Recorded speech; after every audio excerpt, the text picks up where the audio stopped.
like spending all this time and energy, basically your entire life for such a long period of time, and then you finally get those reviews and people are like, really enjoying it? It's a fantastic feeling. I've spent 3 years on the project, and it's crazy that it takes that amount of time to do a film, but it just does. Especially one like this. Musicals, it's almost like doing 2 movies at once. I did a reading of the film 2 years ago so that people would understand what it was. Musicals are still rare. I mean, when you read one, it's very hard to read it on a page because you get to the song and most people just kind of skip the song. But in a Sondheim musical, it's in the song where the story takes place. So, we did this reading to sort of help people see what it was going to be, but also helped me because, translating something from stage to film is a real challenge, and you want to hold on to the original intention of the piece, the central core of the piece, but you also need to reimagine it as a film. And I was very lucky because we had James Lapine, who wrote the original play, write the screenplay here, and Stephen Sondheim, of course, who wrote the original, worked with us on it throughout, which was fantastic. And so, it's this, when it's all done and it's actually happening and we're, it's actually, people are seeing it and responding well to it. It is such a gratifying thing because, you've spent so much time putting it together. I ask every director this question about their projects. How long was your first cut? I think that's a great question.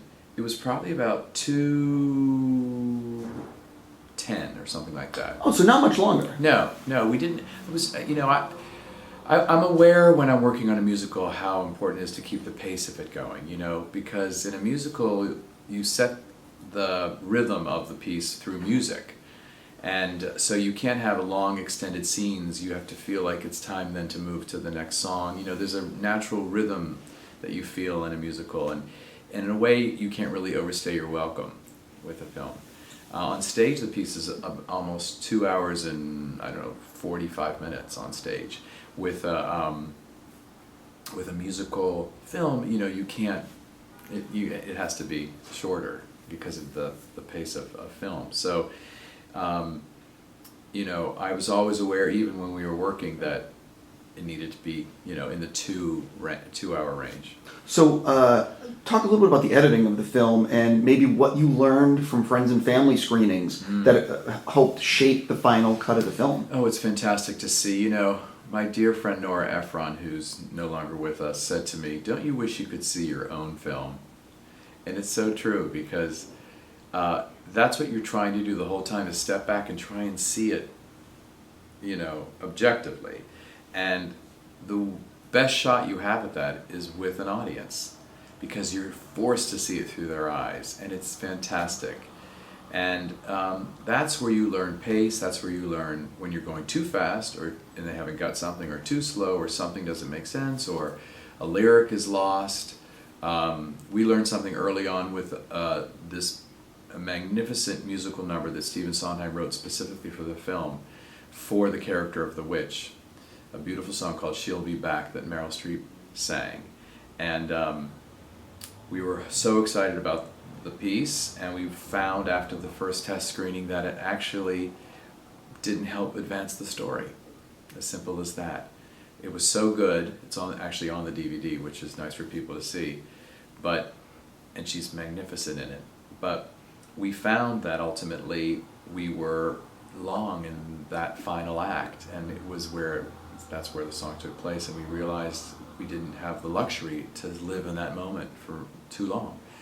So, and that's a painful realization because it's a new Sondheim song with Meryl Streep singing it. So you realize, though, at that point that it's not about you, it's not about Stephen Sondheim, it's not about Meryl Streep, it's about serving the film.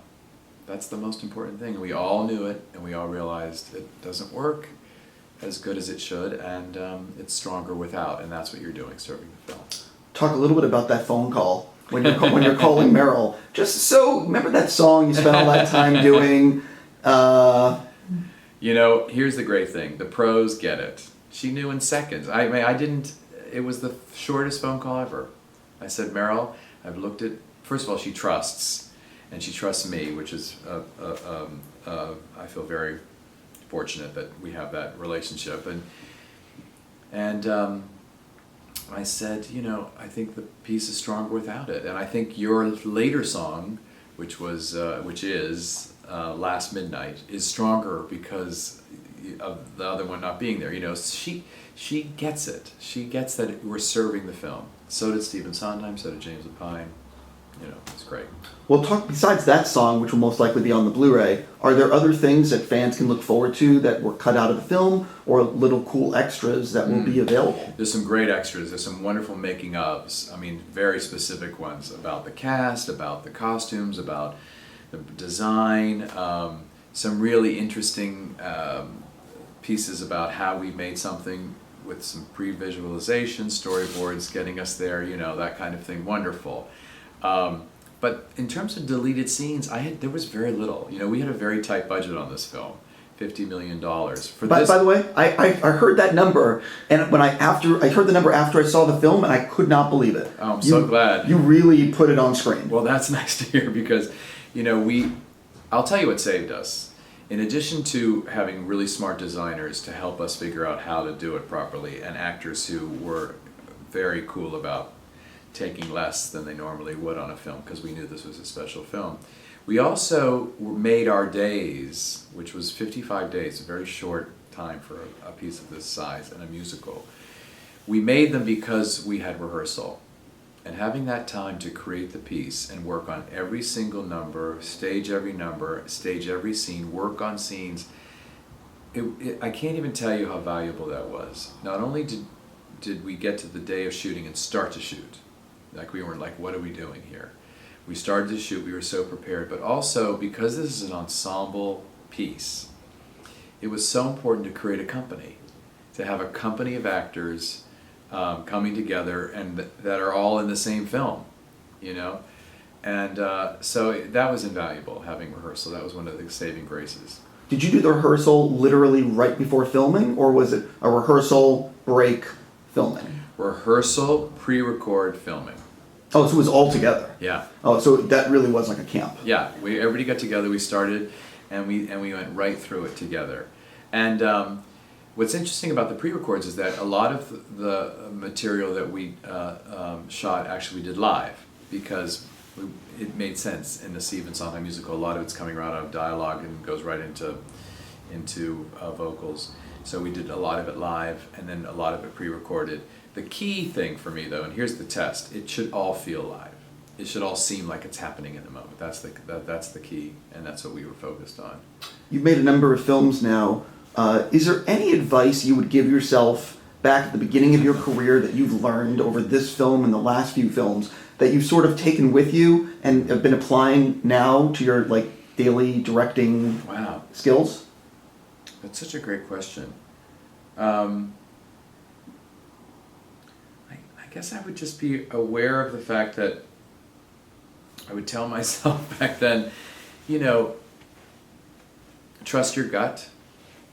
I think that's the most important thing. You know, what you feel instinctively is right, because Anthony Minghella, my great teacher, Anthony Minghella, who I love, said to me, you know, you're hired for your taste. And that's kind of what it is. You know, you have to sort of know that. I mean, at the beginning, there are a lot of voices telling you it should be this way, it should be that way, it should be this way, that way, and it's better to just trust your own instincts. And you know, sometimes that's takes time to appreciate and time to develop. But I feel like you know, that's something that as I grow as a filmmaker, I try and really hold on to. You know, trust yourself, trust what you're feeling, trust your gut, trust your instincts. Talk a little bit about the editing process, actually, jumping further into it. You were in post, or I think you wrapped over a year ago. Or am I wrong about that? About a year? About a year ago, exactly. Very good. So talk a little bit about what was it like for you over that post-production thing, especially when you mentioned you don't have so many deleted scenes. Right. How was it in post? Talk a little bit about the challenges and, you know, one of the hurdles maybe you had to overcome. Well, you know, I'm meticulous about the editing. process, and that's why I have to have an editor like Wyatt Smith, who is so patient, because I have to see, I don't know why it is, I feel very, I don't know, responsible for not only the film but the actors and their work, and I have to see every take again. I have to really go through all the material. I have to make sure we have the best of everything, and I work very slowly at the beginning, meticulously. Some people do it the opposite. They kind of throw it together and see what they have, and then they go back and do this detail work. I actually do the detail work at the beginning, and then see what I have, and then see how it works in the sort of big shape. But you know, it's a long process, but you have to just use it as a process. I mean, you have to listen to after you've created it, you think you see it, you know, it's, you know, and you think you have the right shape, you have to put it in front of an audience. I think it's so helpful. We did that a few times. Even internally, it helps, because this is a very funny film too, so you have to hear where the laughs are. If you're not getting one, why? Is it too fast, too slow? What happened? Are you on the wrong person? You know, all of that's very fragile, so you're just working to make sure that it all gets there. And then, you know, there's this enormous element on a musical, and that's the sound. The sound mix is huge, because you're working not only to create a score or whatever under a scene, but you're actually, it's musical numbers, you know, that need to be perfectly balanced, you know, and especially in a Sondheim movie or Sondheim any musical, you have to hear these amazing lyrics. That's where the story takes place, in those lyrics. And so we were meticulous about that kind of work. The sound work took a long time, but all of that's important, you know. Even though it's just a 2-hour experience, you know, it will live forever. And so you do feel that. You want to make sure that it really does have legs. Some directors like Clint Eastwood like to shoot the rehearsal and maybe a take or two, and they're moving on. Right. Then you have others like Fincher who can do 99 takes. Right. Where are you on that spectrum, and have you ever gotten one take and said, we got it, let's move on? Yes, I've done that. Is it rare? Rare. Yeah. Only because I just want to make sure, what if something happened and something happens and we don't, you know, or something I'm not seeing happen. So I always try and at least do 2, even if I feel I have it in the first. Here's the thing, because we had rehearsal, that time of discovery and working was so key that I didn't need to do a million takes, because I also had Dion Beebe in there, our director of photography, working with us. So we had a sort of a sense of a lot of how we were going to be shooting this.